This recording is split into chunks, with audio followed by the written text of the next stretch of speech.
Big boss Malayalam season 6-ൻ്റെ അടുത്ത ആഴ്ചയിലെ ക്യാപ്റ്റനെ തിരഞ്ഞെടുക്കുന്നതിന് വേണ്ടിയിട്ട് ഈ ആഴ്ച നടന്ന മത്സരങ്ങളിൽ യാതൊരു എതിരാളികളുമില്ലാതെ ജയിച്ച് കയറിയ ടണൽ ടീം എന്ന് തന്നെ പറയാം. ആദ്യത്തെ ഗെയിമിലും അവരാണ് ജയിച്ച് 3 പോയിൻ്റ് സ്വന്തമാക്കി.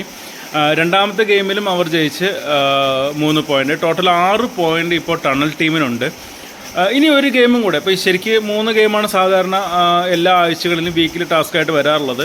പക്ഷേ ഇത് 2 ഗെയിമുകൾ കൊണ്ട് തന്നെ അവർ വിജയം കൈവരിച്ചിരിക്കുകയാണ്. കാരണം ഇനിയിപ്പോൾ ഇന്ന് ഒരു ഗെയിം വെച്ചാലും ഇവരെ മറികടക്കാനുള്ള പോയിൻ്റ് നേടാൻ അവിടെ ആർക്കും അവസരമില്ല എന്നുള്ളതാണ് സത്യം.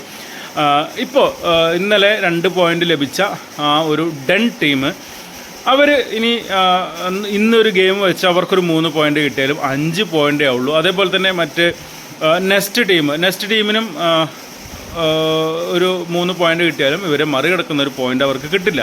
അപ്പോൾ തീർച്ചയായിട്ടും നിലവിൽ ഇവർ തന്നെ ടണൽ ടീം തന്നെ വിജയിച്ച് നിൽക്കുകയാണ്. അതുകൊണ്ട് തന്നെ ഇന്നത്തെ പ്രൊമോയിൽ ക്യാപ്റ്റൻസിയെക്കുറിച്ച് ക്യാപ്റ്റൻസി സ്ഥാനത്തേക്ക് വേണ്ടി മത്സരിക്കുന്ന ഒരു പ്രൊമോ ആണ് കൊടുത്തിട്ടുള്ളത്. തീർച്ചയായിട്ടും ഇന്നത്തെ ഒരു വീക്കിലി ടാസ്ക് അവർ ക്യാൻസൽ ചെയ്തിട്ടുണ്ടാവും. അത് ചിലപ്പോൾ നാളത്തേക്കോ അല്ലെങ്കിൽ അടുത്ത ആഴ്ചയിലേക്കോ ഒക്കെ മാറ്റി വെച്ചിട്ടുണ്ടാവും. അല്ലെങ്കിൽ പവർ ടീമിനെ തിരഞ്ഞെടുക്കുന്നതിന് വേണ്ടി 2 ടീമുകളെ തമ്മിൽ മത്സരിക്കുക, അങ്ങനെ എന്തെങ്കിലും ആ ഒരു ടാസ്ക് മാറ്റി വെച്ചിട്ടുണ്ടാവാം. എന്തായാലും 2 ടാസ്കുകൾ കൊണ്ട് തന്നെ വിജയം കൈവരിച്ച ടണൽ ടീമിന് അഭിനന്ദനങ്ങൾ.